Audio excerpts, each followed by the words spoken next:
I probably enjoy that a lot more now than I did when I was a teenager.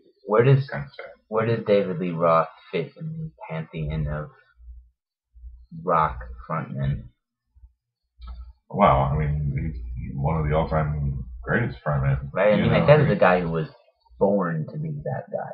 Right. Right. I mean, he's definitely one of those cats where, like, had he been born in any other time period other than whenever he was, you know, so he could have been a young rock and roll god in the late 1970s. Like, what else would he have done? Right. You know. He would have, if he had been born 20 years early, he would have been beaten up every day in school. Right. Yeah. But he just happened to be, you know, the dude, you know, at the time, and you know, he's a legend. He'll always be a legend. It doesn't matter how many times he embarrasses himself. But like, and we get that concept of people who embarrass themselves. But does he even, like, or do we just like? He's like not embarrassable. Right. Yeah. Like he's somehow like broken the code and he's not embarrassable. Right. Yeah. That's kind of what I was saying about King Diamond when we were talking about that. You know, it's just like King Diamond has this awesome. Like there's a voice in most people's heads that said, "Don't do that. That's no." You know, King Diamond apparently doesn't have that. You know, and that's what makes him King Diamond. You know, he's like where anybody else would feel totally embarrassed and self-conscious. Not a bit.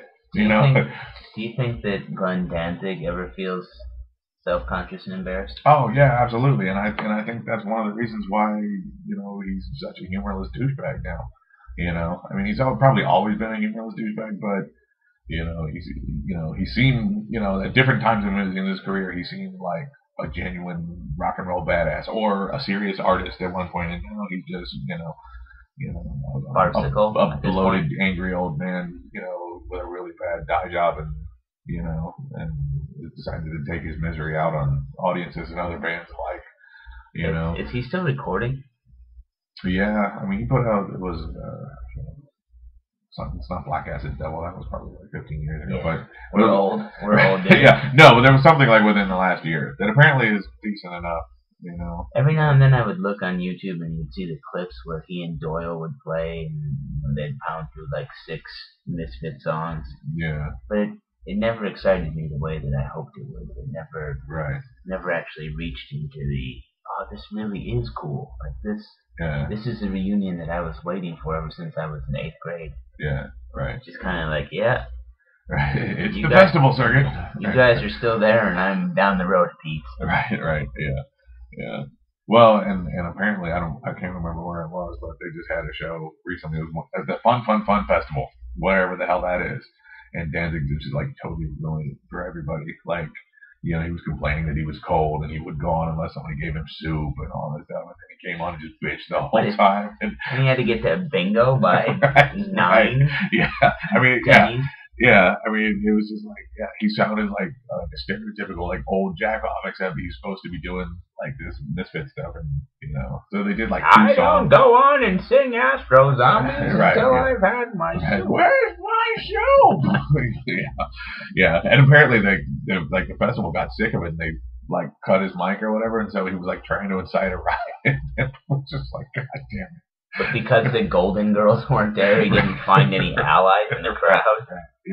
Yeah. And so, like somebody was posting, like they felt the most sorry for Doyle because he got all dressed up for nothing. He came out and it's like, I mean, it was cold, you know. He's still Doyle. Right. Bob Frankenstein. He's not wearing a shirt. He's wearing like black armbands. Got the devil lock. Got the fucking devil lock, which must take 45 minutes.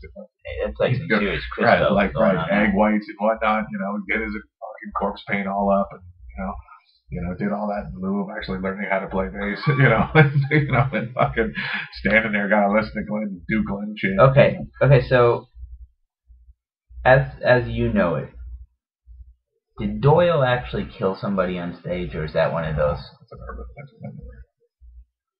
All right. I mean, I'd be happy for somebody to prove me wrong, but everything that I've heard about the story sounds like urban legend to me. Yeah. And I also heard that Sid Vicious killed somebody on stage. Yeah, no, that's because of that clip from The Filth and the Fury, or whatever it is. Where it looks like he's mad, like he's gonna like. No, it's when he sings My Way, Frank Sinatra song, and he pulls out a gun and he shoots it. Yeah, but I have a clip where there was this documentary that I bought at like a record town back in the late. Oh, where he clubs somebody with his face? Well, like this guy gets up on stage and he's like trying to start a fight with him, and like it cuts back and forth between that footage and an interview with Sid, and he's all like, if I get angry, I'm liable to fucking hurt somebody, and then he's like taking off his bass like he's gonna hit this guy, but I'm like, dude, those pretzel sticks you got attached to your shoulders are probably gonna snap if you get that thing up too high. Yeah. And definitely be careful. There have been a lot of people, you know, at various times clubbed with guitars and basses and all that sort of thing. I mean, it certainly could be a lethal weapon, you know, but it seems like, given the number of people that have been clubbed with guitars at various stages, you know, if any of them were fatal, I think we would know more about it. It wouldn't be just one of those things, you know. Where, I mean, it would be like common knowledge, kind of across the board. Sure. It'd be like the Cincinnati Who. Right. Like Stampede. Right. Exactly. Did, like, you know, when you see the TV show or the movies, people talk about that if you find yourself going back in time, you shouldn't like fucking alter anything because you don't know what sort of consequences will happen. If Sid Vicious were never a part of the musical landscape, right, would things be different? I mean, did the Sex Pistols have a cultural effect that was significant and generationally manifested itself so that you know, future generations understood punk to be this brand or this Sid Vicious caricature? Or do you think that punk would have progressed without Sid Vicious and the Sex Pistols? Well, I mean, I kind of feel like that's two different questions. You know, I mean, I think the Sex Pistols are genuinely important to the development of, you know, the musical landscape. Okay. Post late 1970s. Okay. I feel that Sid Vicious is, at least musically speaking, irrelevant. I think the movie Sid and Nancy, starring Gary Oldman, is more of an important cultural touchstone than anything Sid Vicious actually did. You know. Now, granted, I sort of came to that through the back door, and I know there's going to be all kinds of people going to try to argue with me as far as that goes, but I don't see the argument. I don't see, like what did he do? I mean, he doesn't show up on an album. Right. You know, yes, he didn't play on Nevermind the Bollocks. No, he didn't, which is a good thing because it's actually a listenable album. You know. Did he record? As I understood it, he was with Susie in the Banshee before the Sex Pistols. Oh, really? Yeah. Okay. But like, but as far as I know, dude couldn't actually play bass. He could not play. No. I mean, if you watch the footage of him playing, right? What was the Les Claypool? Porkopolis. Right. Great. Why is he doing that right now? He might be. Right. But the thing about Sid Vicious was he looked cool, you know, with a very low slung bass, you know, and a snare, right. You know. And since people weren't going to see the Sex Pistols for their playing anyway, you know, then you might as well amp the image up. Right. Yeah. I mean, because they were an ad campaign for what's his name? McLaren. Yeah, for Malcolm McLaren's clothing shop. Yeah. The sex shop. You know, they were the Sex Pistols. You know, I mean, they were basically they were the monkeys of that scene. You know, it just so happened that John Lydon had a chip on his shoulder and he had an opportunity to express himself. You know. At this point, who do you think's more curmudgeonly, John Lydon or Danzig? Oh my God! I hate to be in a car with those two. Lord, you know, turn it down. I'm high. I hate everything. You know, where's Florida? Right. Yeah. I mean, yeah. That's actually a direct quote from a conversation that we heard between the two of them. Right. Yeah. We were in the room. Yeah. I mean, I don't know. I mean, John Lydon is somebody that I mean, at least Glenn Danzig, I respect. For I mean, I almost am willing to give him a lifetime pass because he's created some genuinely great music. You walk the night. Yeah, but I mean, you know, John Lydon is a total waste of space as far as I'm concerned.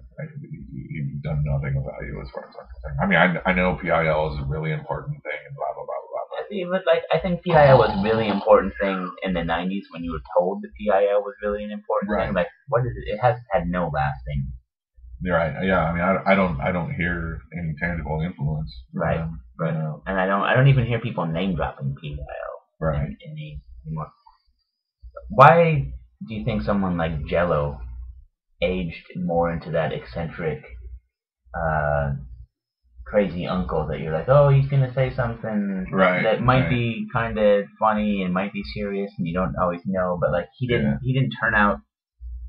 Well, I mean, one thing I will say for Jello, and I don't know if this is by design or just by fortune.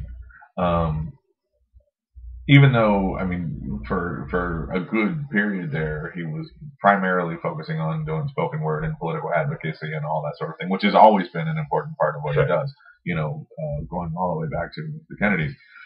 But when he puts out a musical album, it's good. You know, like that new group that he has, I can't remember what they're called, the Guantanamo Bay Medical, whatever they are.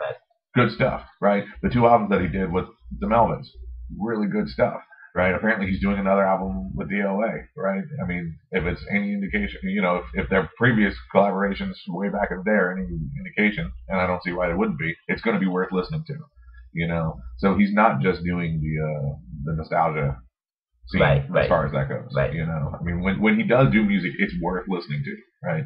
You know, and he serves the role as as the crazy uncle who, you know, it's funny for the first 2 hours, but by hour 6 or 7, you're ready for him to go home. Yeah, no, Mitch and I were in the front row when he came to Madison, and he was 3 feet away from us, and we listened. And first hour was cool. Second hour was like, yeah, okay, we're wrapping this up pretty soon. And he took an intermission, and we got up and left after a while, and he was coming back into the venue when we were going back out, and Mitch was like, just wanted to let you know we're leaving now, and you know, thanks a lot for that. And Jello goes, okay, and then he just kept walking, and we were like, righteous, got an okay. Speaking of which, he is an awkward cat. Yeah, he is an awkward cat.